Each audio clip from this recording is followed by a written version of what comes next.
नमस्कार दोस्तों, जय हिंद जय Bharat. CDRK Saini BEd classes में मैं CL सैनी। आज की लाइव क्लास में हम जो आपका पेपर है अधिगम के लिए आकलन असेसमेंट फॉर लर्निंग, इस पेपर के अंतर्गत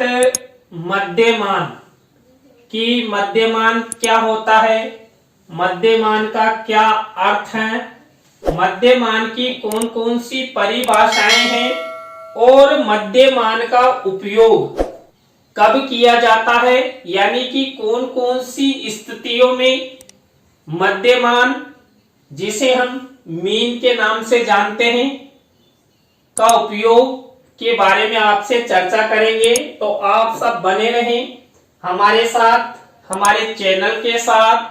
और यदि आप हमारे चैनल पर पहली बार आए हैं तो हमारे चैनल को सब्सक्राइब करें और पास ही बने बेल आइकन को जरूर दबा देवे, जिससे हमारे द्वारा जब भी कोई न्यू वीडियो अपलोड किया जाता है या लाइव क्लास चलाई जाती है तो उनके नोटिफिकेशन आपको मिल सके और आप अच्छा अधिगम करते हुए अच्छा क्रेडिट आपको मिले।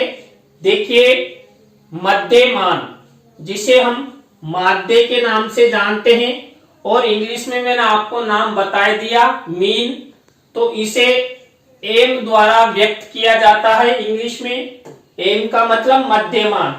संकेत रूप में मध्यमान को एम चिन्ह से प्रदर्शित किया जाता है। संख्याओं के जोड़ को उनकी संख्या से भाग देने पर प्राप्त मान मध्यमान कहलाता है। यानी कि जो कुल संख्याएं होती है उन संख्याओं को जोड़कर टोटल संख्याओं का भाग देने पर मध्यमान निकलता है। अभी हम आपको बताएंगे कि मध्यमान कैसे निकालते हैं, कौन कौन सी संख्या का हम प्रयोग कर सकते हैं। एक उदाहरण आपको बताएंगे। मध्यमान को सामान्य गणित में औसत कहते हैं।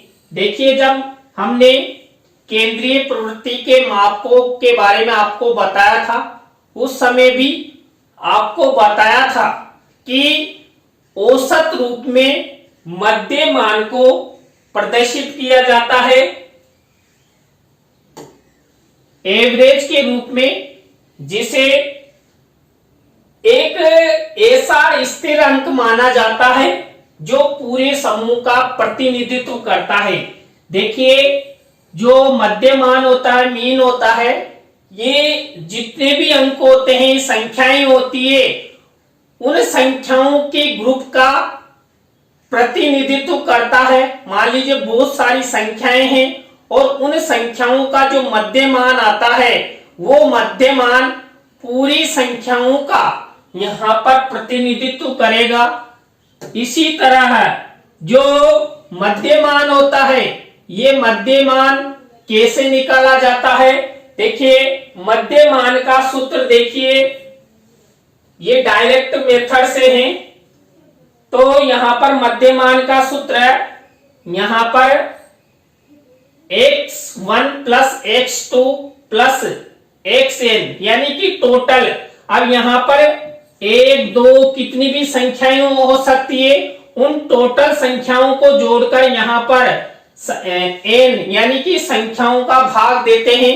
तो कुल मिलाकर यहां पर डायरेक्ट मेथड से जब मध्यमान निकाला जाता है तो सिग्मा x बटा n ये मध्यमान का सूत्र है। यहां पर देखिए, x का मतलब होता है मध्यमान, x होता है प्राप्तांक या मूल्य, सिग्मा x होता है मूल्यों या प्राप्तांकों का योग। देखिए, यहां पर ये टोटल संख्याएं होती है, इन सब संख्याओं को जोड़ लेते हैं और इसे हम सिग्मा x के नाम से जानते हैं।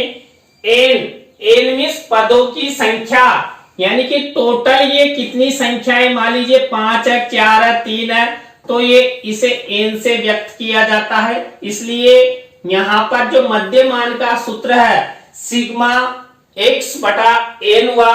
और यहां पर देखिए एक उदाहरण आपको बता रहे कि यहाँ पर देखिए 1 2 3 4 5 6 7 8 9 10 संख्याएं हैं और 10 संख्याओं में देखिए संख्याएं दी हुई है और इनका मध्यमान हमें डायरेक्ट मेथड से निकालना है। तो इन 10 संख्याओं का योग कर लेंगे और फिर टोटल नंबरिंग यानी कि कुल 10 संख्याएं हैं, इन 10 संख्याओं का भाग इन अंकों में दे देंगे। तो यहाँ पर देखिए, यहाँ पर एक स्मिस मध्यमान यहाँ पर 62 आता है। मान लीजिए ये थोड़ा आपको अजीब सा लग रहा है, बड़ी संख्याएं। मान लीजिए यहाँ पर हम एक उदाहरण लेते हैं, 5 प्लस 3 प्लस 8 प्लस 4। अब देखिए यहाँ पर टोटल संख्याएं देखिए 1 2 3 4 संख्याएं हैं। अब यहाँ 4 का भाग दे लेंगे तो यहाँ पर इनको जोड़ते हैं, 8 8 16 4 20। देखिए 20/4 हो गया। अब यहाँ पर मल्टीप्लाई करेंगे तो 4 पंजो 20, ये 5 मध्यमान आ जाएगा। तो ऐसे संख्याओं का हम डायरेक्ट मेथड से मध्यमान निकालते हैं। तो ये वर्गीकृत के अंतर्गत आता है। देखिए अवर्गीकृत के अंतर्गत जब हम मध्यमान निकालते हैं उसका अलग सूत्र होता है, थोड़ा सा कठिन कार्य होता है, लेकिन ज्यादातर इसी उदाहरण से, इसी प्रक्रिया से यहाँ पर मध्यमान निकाला जाता है। अब हम अध्ययन करते हैं मध्यमान की परिभाषाएं। देखिए मध्यमान की कौन कौन सी परिभाषा है। पहले जो गेरट है, गेरट के अनुसार मध्यमान की परिभाषा है, मध्यमान विभिन्न प्राप्तांकों अथवा मापकों का कुल योग है जो उनकी संख्या में भाग देने से प्राप्त आता है। देखिए यहाँ पर हमने उदाहरण आपको बताया कि जो संख्याएं होती है उन संख्याओं का जो योग आता है, उन संख्याओं में क्या करते हैं, यहाँ पर उन संख्याओं का भाग देते हैं। यानी कि जो सिग्मा x होता है उसमें n संख्या का भाग देने पर हमें मध्यमान की प्राप्ति होती है। इसी तरह देखिए जो दूसरी परिभाषा है बेस्ट के अनुसार, किसी समंक माला के समानांतर माध्य को मध्यमान कहते हैं। इसे उन सभी समंक मूल्यों के योग में समंकों की संख्या के भाग देने से प्राप्त किया जाता है। देखिए समंक का मतलब यहाँ पर टोटल जो संख्याएं होती है उन संख्याओं का योग करके उन संख्याओं का भाग दे देते हैं, तब जाकर हमें क्या प्राप्त होता है, मध्यमान प्राप्त होता है। इसी तरह देखिए विलियम आई ग्रीनवाल्ड के मत में मध्यमान क्या होता है, किसी समूह का मध्यमान उस समूह के पदों के मूल्यों के योग को उसके पदों की संख्या से विभाजित करके प्राप्त किया जाता है। देखिए विभाजित का मतलब वही भाग देकर प्राप्त किया जाता है।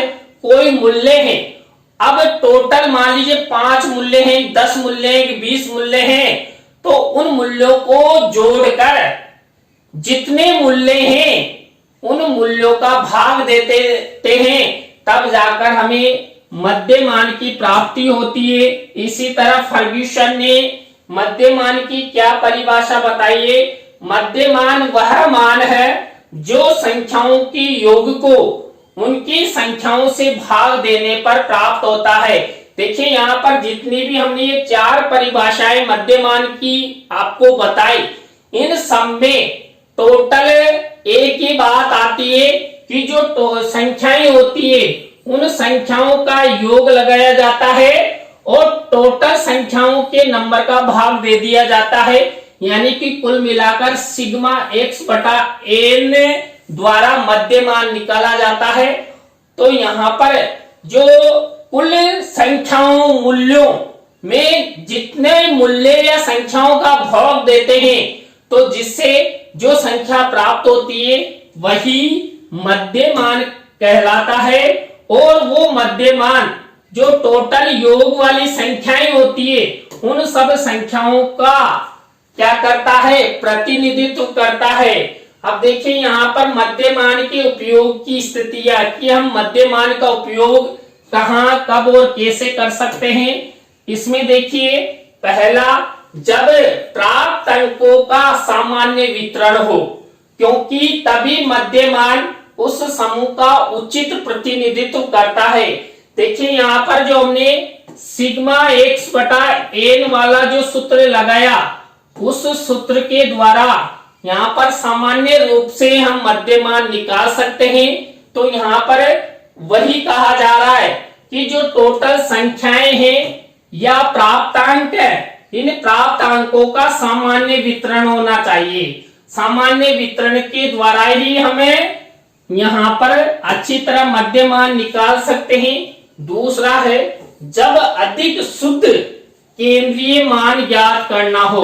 देखिए मान लीजिए अनेक संख्याएं हैं और उन संख्याओं का कोई शुद्ध मान यानी मध्य मान निकालना हो, माध्य निकालना हो, तब जाकर हम क्या करते हैं, मध्य मान का उपयोग करते हैं। थर्ड नंबर देखिए, जब 2 या 3 संख्याओं की केंद्रीय प्रवृत्ति का तुलनात्मक अध्ययन करना हो, तब क्या करते हैं, तब मध्य मान निकालते हैं।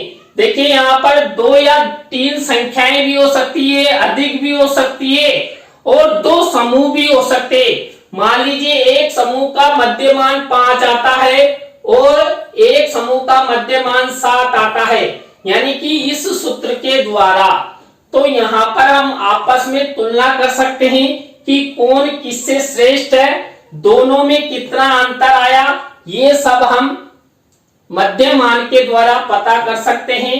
जब किसी वितरण के सभी प्राप्तांकों को समान महत्व देना हो, देखिए यहाँ पर जो ये सिग्मा x बटा n करते हैं, इनमें अनेक संख्याएं होती है।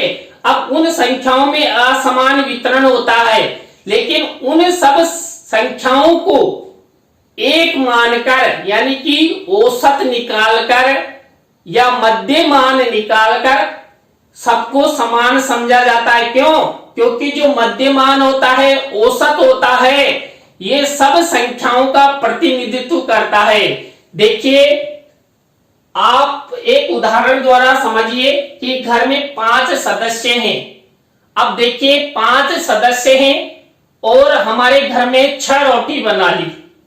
अब सभी को समान रूप से उनको विभाजित किया जाएगा, तो यहाँ पर एक एक रोटी उन्हें बराबर दे देंगे और जो बची हुई 2 रोटी है उनको भी बराबर मात्रा में बराबर भाग में सब लोगों को बांटते हुए एक प्रतिनिधित्व किया जाएगा कि हाफ चौथाई प्रत्येक के हिस्से में आएगा। तो इस तरह हमें यहाँ पर कुल संख्याओं के मूल्यों का योग करके मध्यमान के माध्यम से 2 व्यक्तियों 2 समूहों में अनेक प्राप्तांकों में हम तुलना कर सकते हैं, उनका औसत निकाल सकते हैं और उन संख्याओं के द्वारा जो प्रतिनिधित्व होता है यानी समान वितरण होता है वो निकाल सकते हैं। जब बहुलांक मानक विचलन तथा सह संबंध ज्ञात करना हो, तब भी क्या किया जाता है, मध्यमान का उपयोग किया जाता है। जब औसत उत्पादन, औसत मूल्य, औसत व्यय, औसत उपज तथा औसत जनसंख्या ज्ञात करनी हो, तब भी मध्यमान निकाला जाता है। देखिए औसत एवरेज में भी क्या किया जाता है, वही कुल राशियों का योग बटा राशियों की संख्या, ये औसत का सूत्र है। तो यहाँ पर भी वही है। देखिए यहाँ टोटल संख्याओं का हम योग करते हैं और टोटल संख्याओं का भाग दे देते हैं, तो औसत का भी यही सूत्र है, राशियों का योग बटा राशियों की संख्या, तो औसत निकलता है। तो ये मध्यमान को हम औसत भी कह सकते हैं। तो यहाँ पर किसी भी क्षेत्र का, किसी भी उत्पादन का, किसी भी मूल्य का, किसी भी आय व्यय का या किसी भी प्रकार की कोई उपज होती है उसका औसत निकालना हो तो मध्यमान का हम उपयोग कर सकते हैं। तो ये परिस्थितियां थी 6। तो देखिए आज की क्लास में हमने मध्यमान यानी मीन का अर्थ, मध्यमान की परिभाषाएं और मध्यमान की उपयोग की स्थितियों के बारे में आपसे चर्चा की। आज की क्लास आपको कैसी लगी कमेंट्स में हमें जरूर बताएं। अच्छी लगी हो तो लाइक करें, कमेंट्स करें और शेयर जरूर करें। दोस्तों, आप सबका सपोर्ट ही हमारे लिए मनोबल है। आप हमारा सपोर्ट करेंगे तो हम भी आपके लिए कुछ नया करने का प्रयास करेंगे। इसी तरह नए टॉपिक के साथ हम आपसे फिर मिलेंगे। जय हिंद, जय भारत, राम नाम।